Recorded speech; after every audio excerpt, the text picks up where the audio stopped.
روڑی shatter سے ایک interview. یوں تو ہم نے کئی ایک حضرات کا انٹرویو لیا ہے، مثلا ادیب، شاعر، مزاح نگار، سیاستدان، تاریخدان، سائنسدان وغیرہ وغیرہ، لیکن اب تک کسی روڑی شیٹر کا انٹرویو نہیں لیا تھا. سچے کا بولبالا چینل کے ڈائریکٹر صاحب سے ہم نے صاف صاف کہہ دیا کہ ہم کسی روڑی شیٹر کا انٹرویو نہیں لیں گے. ان کے نام ہی ایسے ہوتے ہیں کہ بلا وجہ ڈر کا ماحول پیدا ہو جاتا ہے. یہ بھی کوئی نام ہے، چاند خان چرپٹا، شبیر علی افطرا، شمسو گھوسا، واحد بیگ لنگڑی، اور یوں بھی روڑیوں کا کوئی بھروسہ نہیں. ایسی ویسی بات ہو گئی تو بات باتوں سے لاتوں تک پہنچ جاتی ہے. ہم باتوں کے آدمی ہیں، لاتوں کے نہیں.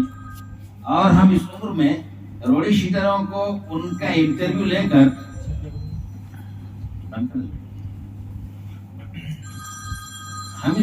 روڑی شیٹروں کا ان کا انٹرویو لے کر انہیں روحانی تکلیف دینا نہیں چاہتے، کیونکہ جو انہیں روحانی تکلیف دیتا ہے وہ جسمانی تکلیف میں مبتلا ہو جاتا ہے. اور اب ہمارا جسم اس لائق بھی نہیں رہا کہ کسی قسم کی جسمانی تکلیف سہ سکیں.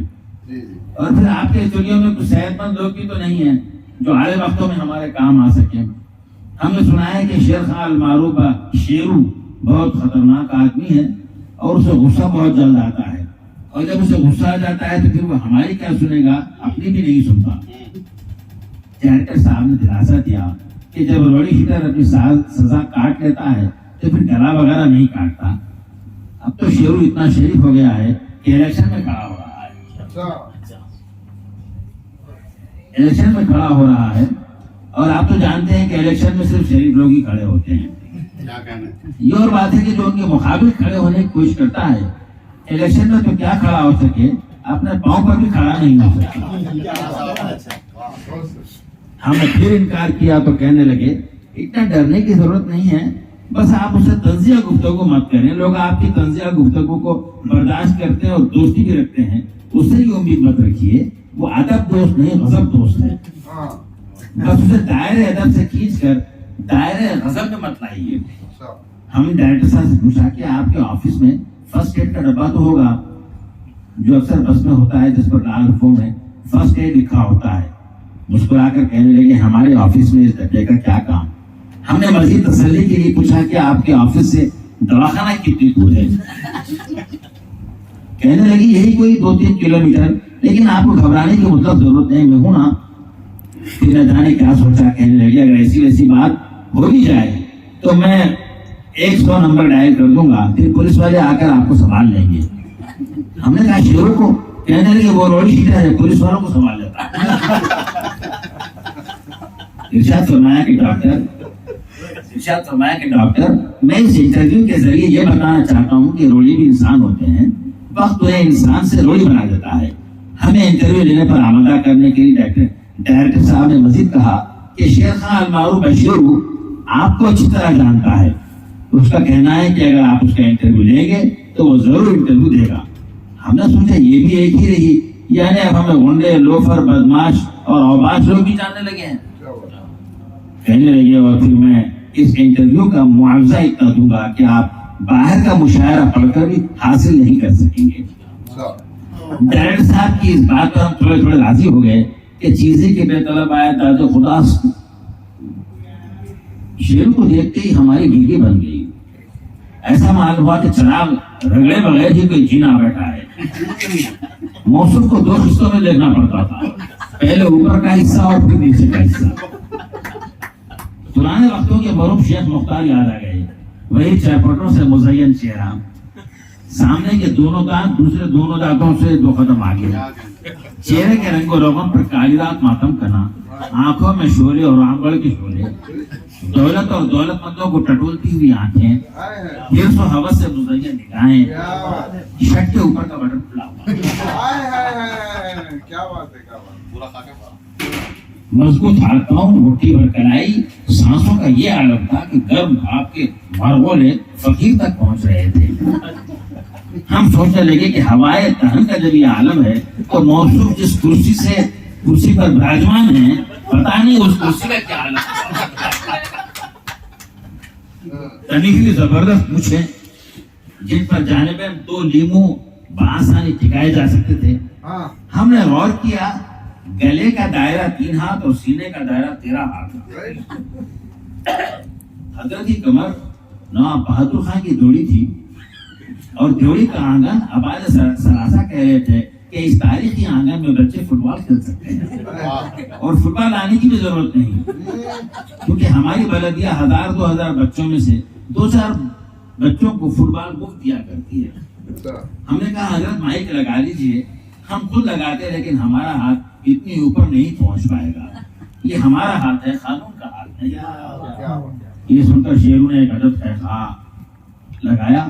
پان کی سرخی سے سرخ سرخ اوبڑ گابڑ دانت, پھیلے ہوئے مسوڑے, بھیانک جبڑا اور بلیک ہول نما حلق آیا راج سے پیار تھا.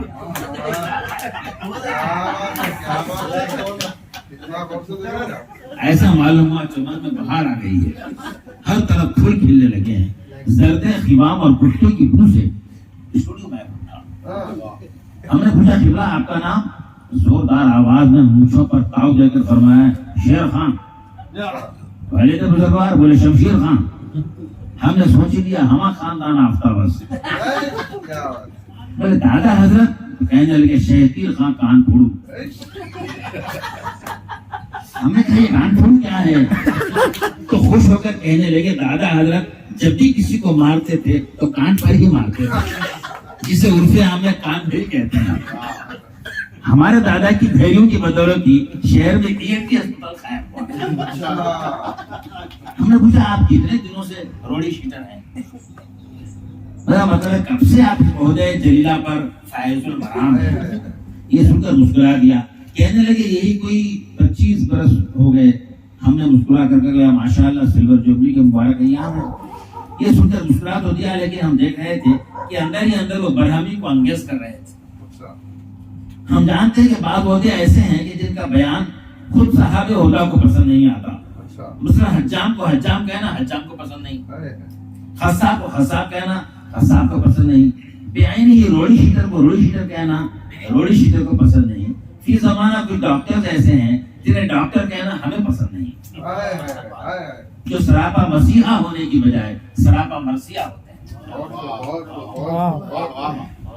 ان ڈاکٹروں کے سینوں میں دل نہیں ہوتا, ایک تالا ہوتا ہے جو حرص کی کنجی سے کھلتا ہے اور بے مربتی کی چابی سے بند ہوتا ہے.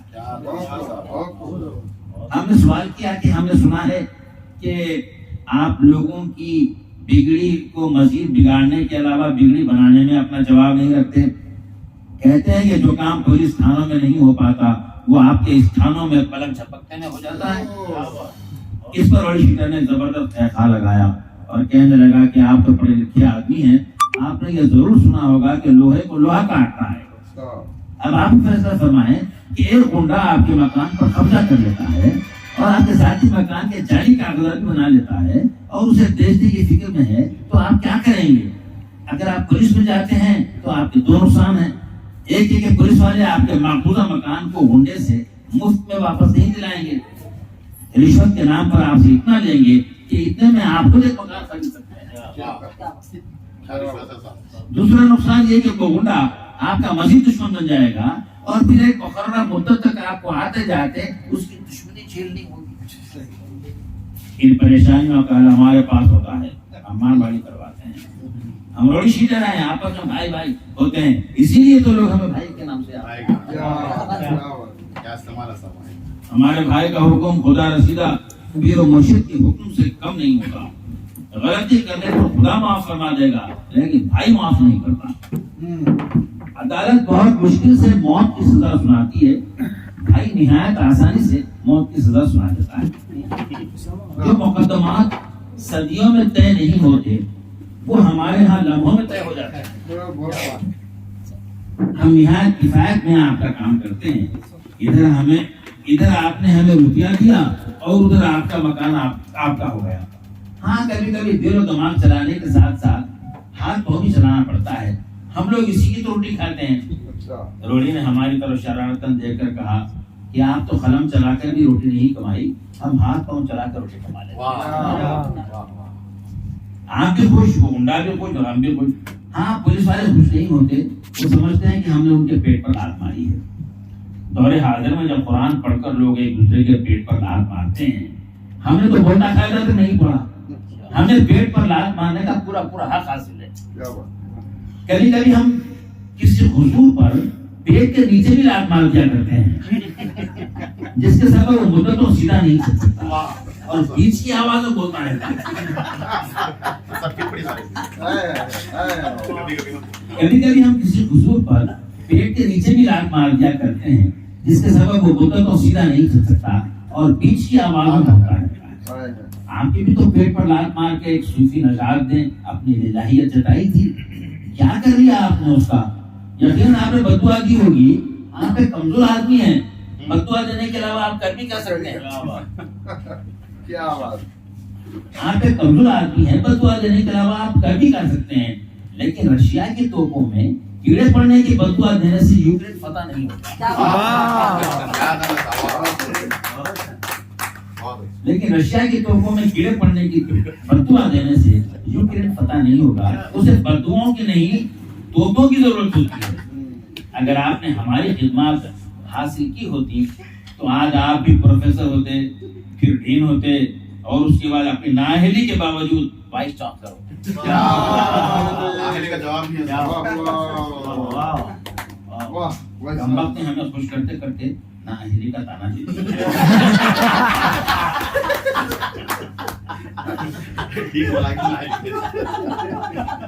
کہنے لگا ویسے تو آپ فلموں کے بہت شوقین ہیں، آپ نے فلم ترشول تو ضرور دیکھی ہوگی۔ سنجیو کمار کی مقبوضہ جائیداد واپس دلانے میں عدالت ناکام رہتی ہے اور امیتابھ بچن ہاتھ پاؤں چلا کر منٹوں میں وہ جائیداد خالی کرا دیتا ہے۔ یا تو گنڈوں سے بڑھ کر طاقتور ہونا چاہیے یا گنڈوں کے آگے گھٹنے ٹیک دینا چاہیے، اسی میں ہمارا تمہارا اور سارے سماج کا بھلا ہے۔ اگر تاناشاہ وقت طاقتور ہوتے تو عالمگیر نے باندھ کر کیوں کر اورنگاباد دے جاتے اور سلطنت قطب شاہی سلطنت مغلیہ کا حصہ کیوں کر قرار پاتی؟ یہ دنیا کا دستور ہے، ہر طاقتور اپنا ہاتھ چلاتا ہے اور ہر کمزور کو ٹٹیک دیتا ہے۔ لوڑی شیٹر نے کہا مجھے افسوس ہے کہ تاناشاہ اپنے بنائے ہوئے مقبرے میں دفن نہ ہو سکے۔ پھر ایک سر دہا بھر کر کہنے لگا نہ بہادر شاہ ظفر کو دہلی میں مدفن کی جگہ مل سکی، نہ تاناشاہ کو حیدرآباد میں۔ یہ سب طاقت کے کھیل ہیں۔ ایسا معلوم ہوتا تھا کہ وہ اس کا جغرافیہ واقعی ہے لیکن تاریخ کو کافی لگتا ہے شیر خان کو حالات نے شروع بنا دیا ہے، ورنہ اس کی سوچ بوجھ کہہ رہی تھی کہ وہ سمجھدار آدمی ہے۔ اچانک کہنے لگا کہ یہی دیکھیے رشیا نے یوکرین پر حملہ کر دیا، کوئی ہاتھی نے بکری کو آڑے ہاتھوں لیا ہو۔ بکری اپنے چھوٹے چھوٹے سینگوں سے کہاں ہاتھی کی سونگ کا مقابلہ کر سکتی ہے؟ گھٹنے ٹیک دینا اس پر واجب تھا تاکہ یوکرین کے معصوم لوگ اپنی جان سے ہاتھ نہ دھوتے۔ ایک صلح 1000 جنگوں سے بہتر ہوتی ہے۔ وہ ساری دنیا کے ابا حضور امریکہ نے اسے ہتھیار دینا شروع کر دیا ہے، لیکن بکری کو کھلے کے سینگ دینا حقوق کے علاوہ کچھ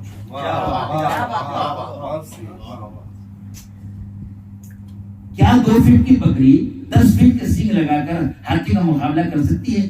اگر امریکہ کی اتنی ہمدردی ہوتی تو کیا وہ خود حملہ نہیں کر سکتا تھا؟ اسے عراق پر تو حملہ کرنا آیا، رشیا پر حملہ کرنا نہیں آیا۔ چھوٹے بھائی پر اگر بڑا آدمی حملہ کرتا ہے تو بڑا بھائی خود گر جاتا ہے، اس کی کمزور ہاتھوں میں چنگیز خان کی تلوار نہیں دیتا کہ جا بیٹا اس تلوار سے اس کا مقابلہ کر۔ تلوار اٹھانے کے لیے کمزور ہاتھوں میں دم بھی تو ہونا چاہیے۔ ہتھیار دینے کا مطلب جنگ کو ہوا دینے کے مترادف ہے۔ لوگ فتنے کو دبانا نہیں چاہتے، ہوا دینا چاہتے ہیں۔ ان کا خیال ہے کہ اوزار کو زنگ لگ جانے سے بہتر ہے کہ جنگ میں وہ آزمائے جاتے رہیں۔ ہم نے پوچھا کیا بات ہے کہ آپ لوگ ایک دوسرے کو برداشت نہیں کرتے اور خون کے پیاسے ہو کر جہاں موقع ملے دن دہاڑے قتل فرما دیا کرتے ہیں؟ کہنے لگا جب ایک ملک میں 2 بادشاہ نہیں ہو سکتے تو پھر ایک محلے میں 2 روڑی کیسے ہو سکتے ہیں؟ جیسے ایک سینے میں ایک ہی تیر ہوتا ہے، بیائی نہیں ایک محلے میں ایک ہی روڑی شیٹر ہوگا۔ فرمایا کہ جب کوئی دوسرا ہمارا مقام لینے کی کوشش کرتا ہے تو اس کو تحقیق کرنا گویا ہم پر واجب نہیں فرض ہوتا ہے۔ ہم نے کہا استاد بادشاہ کہاں اور روڑی کہاں؟ ارشاد فرمایا کہ بادشاہ لوگ میں اور ہم لوگ میں کوئی زیادہ فرق نہیں ہے۔ وہ بھی زمین کے لیے جنگ کرتے ہیں، ہم بھی زمین کے لیے جنگ کرتے ہیں۔ وہ ملک پر قبضہ کر لے تو بادشاہ اور ہم مکان پر قبضہ کر لے تو روڑی۔ بہت ناانصافی ہے. اس بات پر ہم خبر دل ملا اٹھے کیونکہ بات سچی ہے مگر بات ہے رسوائی کا والا موقع. ہم نے ضبط کیا اور مسکرا دیا کیونکہ بعض موقعوں پر جب ضبط کرنا مشکل ہوتا ہے تو مسکرانا ہی پڑتا ہے. ہم نے پوچھا کہ آپ کن لوگوں کی جائیداد پر قبضہ فرماتے ہیں؟ کہنے لگا ڈاکٹر میں صرف ان لوگوں کی جائیداد پر قبضہ کرتا ہوں جو اپنی افتادہ جائیداد سے لاپرواہی برتتے ہوئے عیش خوشی میں مبتلا رہتے ہیں. جو زمین پڑی ہوئی اور بے نشان ہوتی ہے اور جس سے مالک بیگانہ احوال رہتا ہے تو میں اس زمین پر باز کی نگاہ رکھتا ہوں اور پھر موقع ملتے ہی اس کے جعلی کاغذات بنوا کر اسفل طبع اور رشوت پسند عہدیداروں سے تعاون حاصل کرتے ہوئے نہایت سستی قیمت پر پلانٹنگ شروع کر دیتا ہوں. پلک جھپکنے میں محلے کا محلہ آباد ہو جاتا ہے. بلدیہ کی چشموشی کے سبب فلک بوس عمارتیں کھڑی ہوتی ہیں. جب محلہ آباد ہو جاتا ہے تو کچھ دیندار لوگ وہاں مسجد بھی تعمیر کر لیتے ہیں اور مکروہ فضا میں مذکور آزادے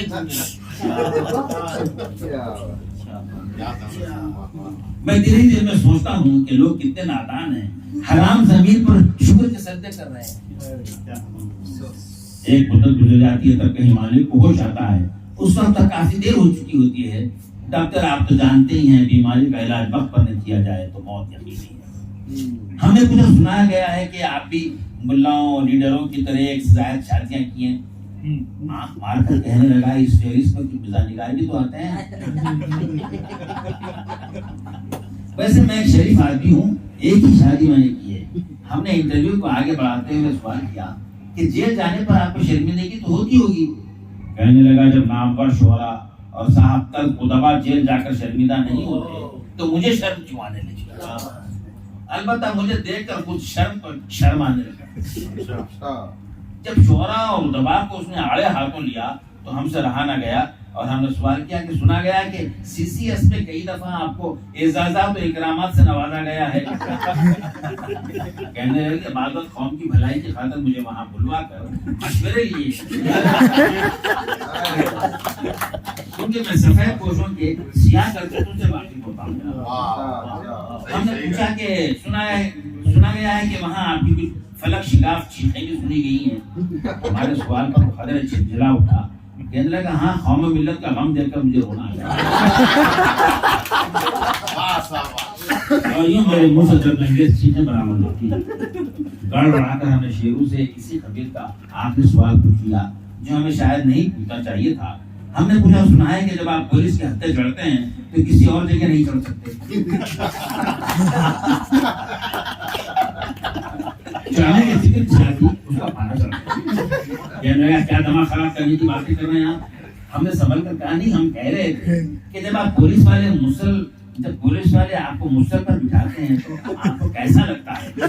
بہت درد ہوتا ہوگا. اتنا سنتے وہ کھڑا ہو کر بولا بتاؤں کہاں درد ہوتا ہے.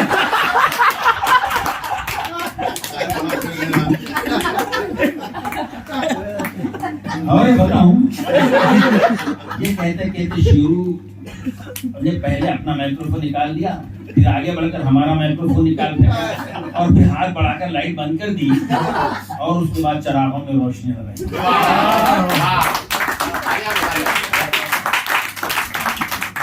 کچھ دنوں بعد دواخانے سے ہم باہر نکلے تو ہمارے ہاتھ میں مونچھ, پاؤں میں لنگ, کمر میں درد, دونوں گھٹنے سوجے ہوئے تھے, دنیا موجود تھی, ناک کھل کر بلبلا ہو گئی.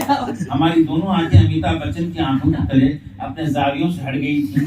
سامنے کے دو دانت ہندوستان کی معیشت کا نقشہ پیش کرتے. سر میں کافی مقامات پر گونگڑوں کا ظہور ہو رہا تھا. اس انٹرویو کے بعد ہم نے تہیہ کر لیا کہ اب ہم کسی روڑی شیٹر کا انٹرویو کیا کسی کا بھی انٹرویو نہیں دیں.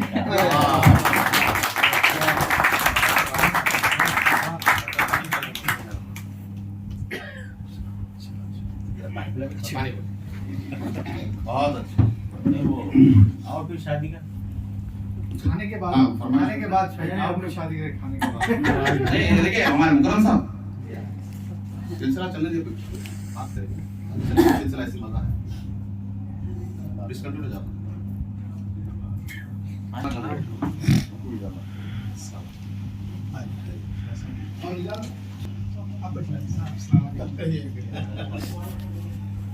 سنیے مکرم صاحب وعدہ تو کریں پن کی آتے کی نہیں آتے کی وعدہ تو کریں پن کی آتے کی نہیں آتے کی انہوں جلدی آنا کر کو میں ایک رکشا بھیجایا تھا انہوں جلدی آنا کر کو میں ایک رکشا بھیجایا تھا رکشا ہے ذرا چھوٹا ماتیں کی نہیں ماتیں کی رکشا ہے ذرا چھوٹا ماتیں کی نہیں ماتیں کی آج گھر والے سب ان کو دیکھنے جا رہے ہیں آج گھر والے سب ان کو دیکھنے جا رہے ہیں آنکھیں ہے ذرا ترپٹ